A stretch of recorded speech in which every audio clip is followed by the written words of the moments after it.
Hey everyone, I want to give an update on my stereo install that I was doing for my winter project this year. I ended up going with the Kicker KS series speakers. I think they have like a CS and a DS, and then the KS is a little bit above those. Kind of, I guess, mid-level speakers, not top end, not intro. I did the 6.5 component speakers for the doors with the separate crossovers. I did the 2 3/4 inch single drivers for the dash. Those are not the two-way speakers, so there's not another tweeter inside there. The reason I did not want a two-way in the dash is because this tweeters from the component set I have mounted up on the top of the doors. I'll show you that here in a second, and I didn't want to have too bright of tweeters at the top of the car there. I did the 6x8s in the rear seat. Those are a two-way coax setup. All of this stuff is 4 ohms, mates up with the audio control 6-channel 1200 watt RMS amplifier. This amp has a ton of stuff set into it where you can do a lot of crossover adjustability with the amp itself. It's 125 watts RMS by 6 at 4 ohms. And then for the subwoofer, I've got the audio control monoblock 800 watt RMS amp. Head unit is the Alpine ILX W650 double din touchscreen. So that's kind of the main setup. I don't have a box anymore from the amp or from the sub. It's a Alpine 10-inch Type R sub. I think they call it a Halo edition. It's in a sealed down-firing box and a pretty small airspace. The Alpine info says the 10-inch is 600 watts RMS and 1800 watts peak at 4 ohms. So more than enough of what I'll be given to it from my monoblock amp.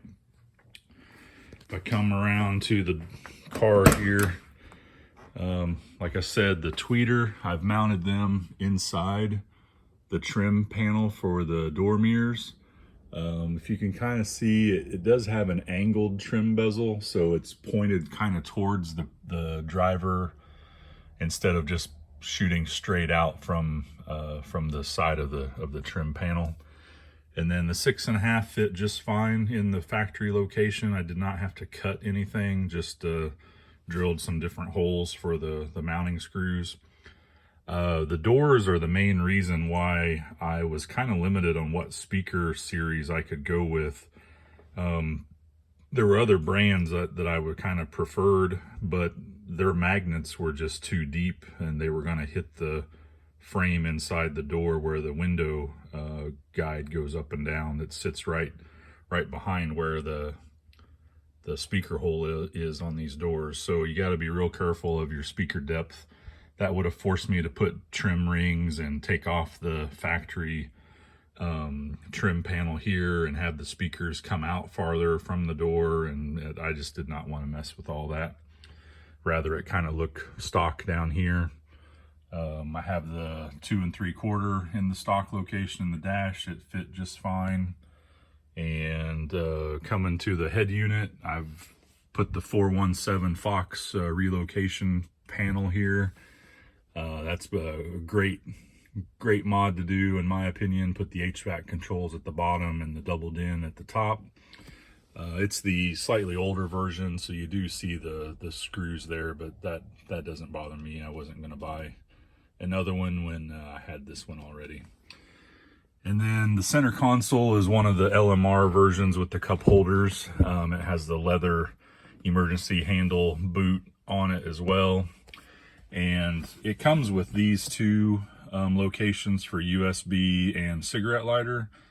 But when you get them from LMR, the way it's wired up is it just is power. It'll charge a phone, a battery, but it doesn't have a signal wire to it that you can run to the radio.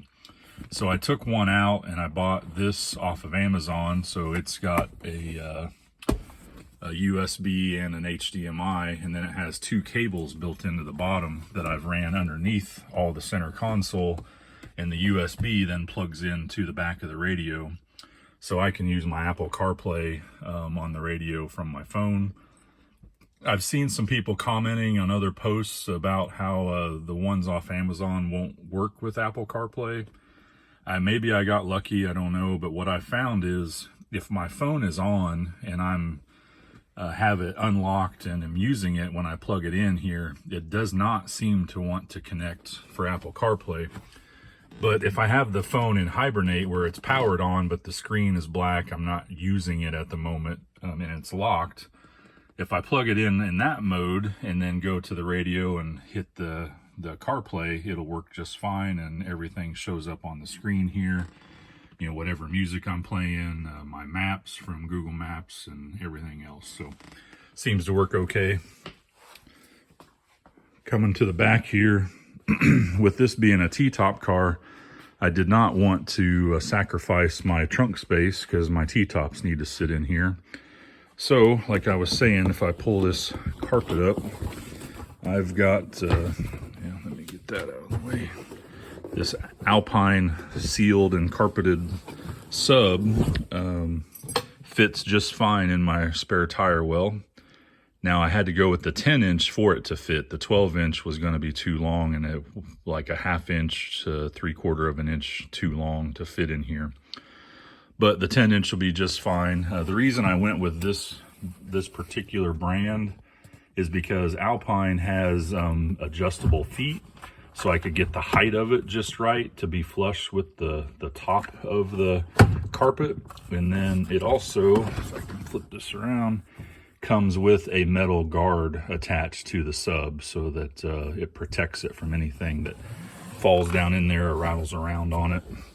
So those were two features I really liked on this one. I know I paid a little more than some of the other kicker versions and other stuff that's out there, but having the grill already on it, having the adjustable height on the feet, and it fitting inside the wheel well were the main attributes I was looking for.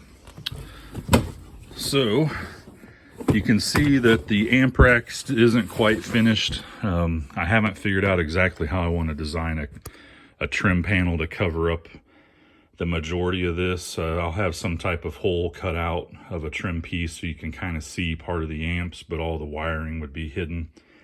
This whole thing is bolted to the back seats. If you take the back seats and fold them down, this amp rack will fold down with them. And then when the seats are upright, they stay just like this. It still lets me use the cargo cover if I wanted to. And the amp rack is just kind of in that gap behind the cargo cover and the rear seats. So all in all, that's kind of what the look I was wanting, and the space requirements that I had. I just got to get it to look nice now and put my trim panel in there to hide most of it. So that's where I'm at with everything. If you guys have any questions, feel free to let me know. I'll try to answer them the best I can based on the experience of what I've done with everything you've seen here. Thanks, everyone. Have a good weekend.